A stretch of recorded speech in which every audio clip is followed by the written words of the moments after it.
स्वर कथा चैनल के सभी बंधुओं को संतोष कुमार शर्मा का बहुत बहुत नमस्कार। दोस्तों, ये कथा है एक ऐसी महारानी की जो महारानी होते हुए भी महारानी का दर्जा कभी प्राप्त नहीं कर पाई। उसका जीवन हमेशा अधूरा रहा।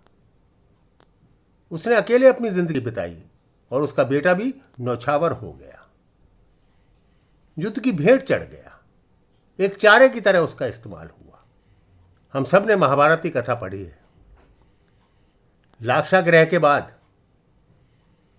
पांडव दर दर की ठोकर खा रहे थे, तो एक दिन वो एक जंगल में जा पहुंचे। बहुत थके हुए थे। सारे पांडव सो गए और भीम उनका पहरा दे रहे थे। वो जंगल था हिडिंब का। हिडिंब एक राक्षस था।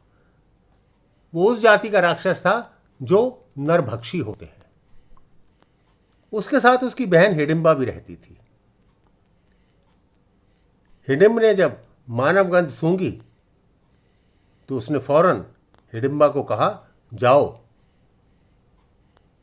किसी भी एक पांडव को ले आओ, आज मेरा मनुष्य का मांस खाने का बहुत ही मन कर रहा है।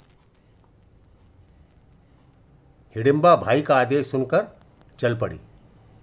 वहां उसने देखा एक बहुत ही बलशाली, बहुत ही खूबसूरत, बलिष्ठ युवक पहरा दे रहा है और 4 पुरुष और 1 स्त्री सो रहे हैं। उस पुरुष को देखते ही उसके मन में काम की भावना जाग उठी। पहली नजर में ही उसको प्यार हो गया। कहते हैं लव एट फर्स्ट साइट। वो जा पहुंची भीम के पास और उससे कहा कि हे भीम, मैं तुझसे प्रेम करती हूं और मैं चाहती हूं तुम मुझसे विवाह कर।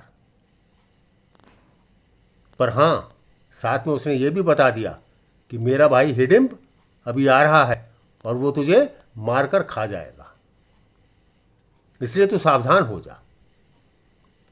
भीम बहुत बलशाली था।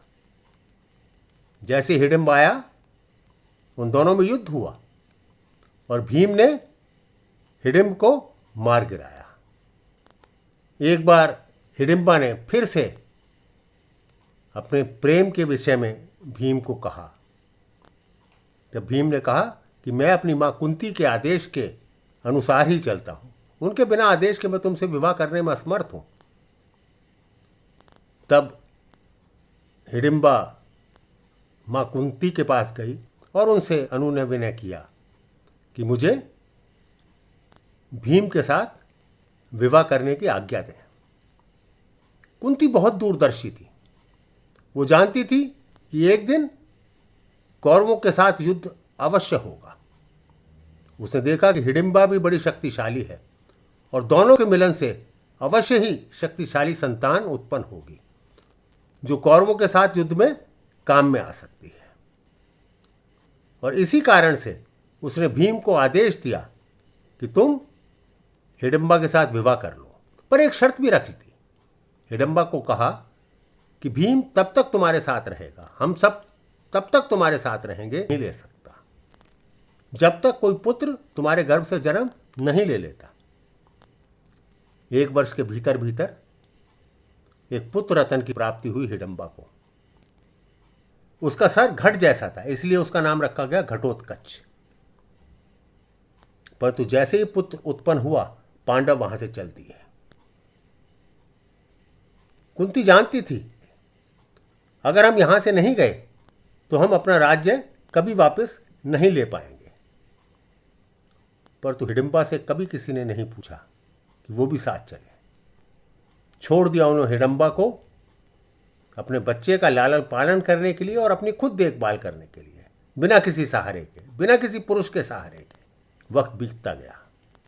पांडवों ने इसी दौरान एक विवाह और कर लिया द्रौपदी के साथ, परंतु किसी ने भी ना सोची कि पांडवों की सबसे बड़ी बहू हिडिंबा को भी कोई खबर की जाए। घटोत्कच बड़ा हो रहा था और बहुत ही शक्तिशाली बन चुका था, बहुत शक्तिशाली योद्धा था। पांडवों ने यज्ञ करने की सोची। जब यज्ञ की अग्नि जलाने का वक्त आया तो यज्ञ की अग्नि नहीं जली। तब वहां बैठे पुरोहितों ने कहा, क्योंकि युधिष्ठिर निसंतान है इसलिए यह अग्नि नहीं जल रही है। तब उन्हें याद आया कि हिडिंबा से भीम का एक पुत्र है। क्योंकि उनकी मां एक थी इसलिए यह भी मान लिया गया कि वो युधिष्ठिर का भी पुत्र है, और घटोत्कच को अपनी जरूरत के कारण बुलाया गया।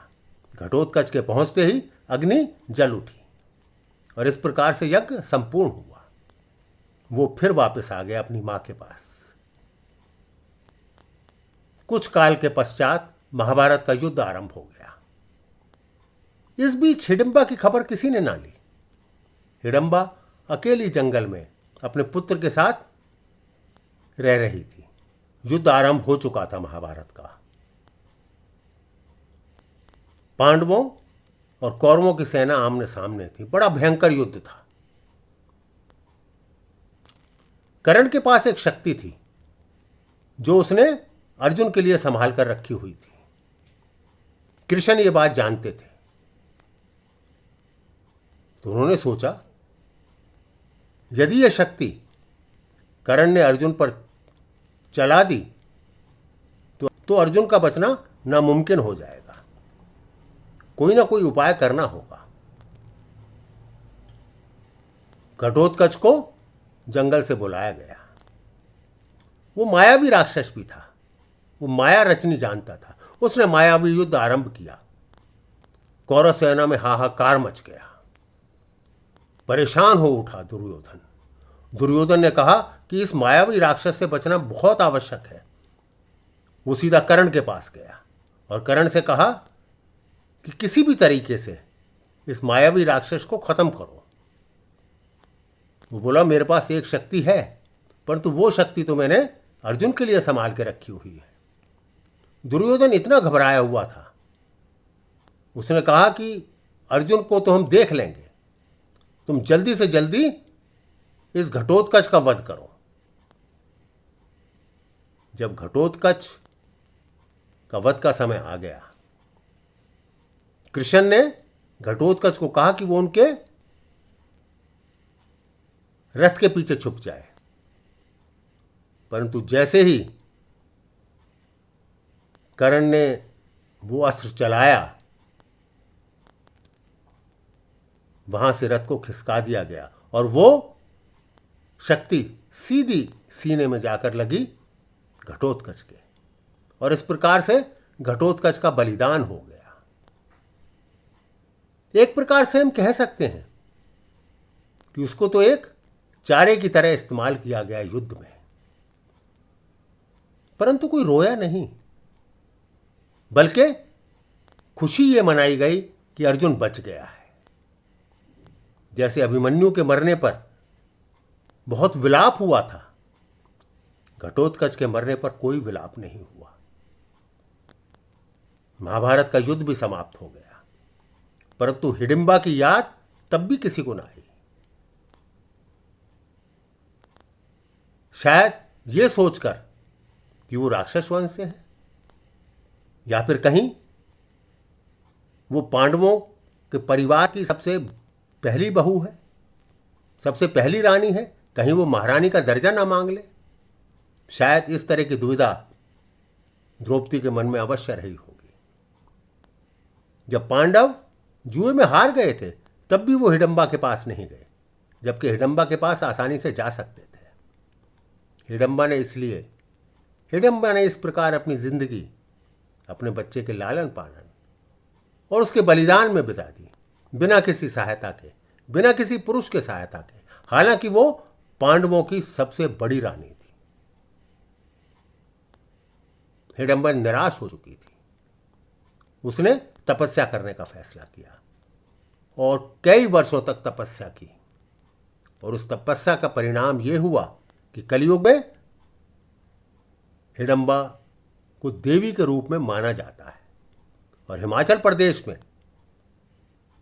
हिडिंबा देवी को समर्पित एक बहुत ही सुंदर मंदिर है, जहां पर हर वर्ष मेले लगते हैं और बहुत से यात्री, बहुत से दर्शनार्थी वहाँ पर आशीर्वाद लेने भी जाते हैं।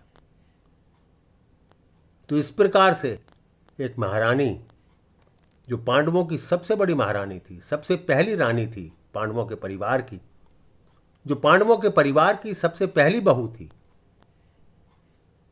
उसका जीवन एक प्रकार से अज्ञातवास में निकल गया।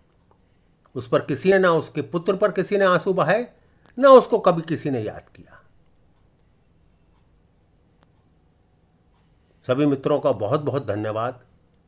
मित्रों, यदि आपने हमारा चैनल अभी तक सब्सक्राइब नहीं किया है तो कृपया अवश्य कर दें और अपने कमेंट्स हमें अवश्य दें, जिससे हमारा उत्साह बढ़ता रहे। आपका एक बार फिर से बहुत बहुत धन्यवाद।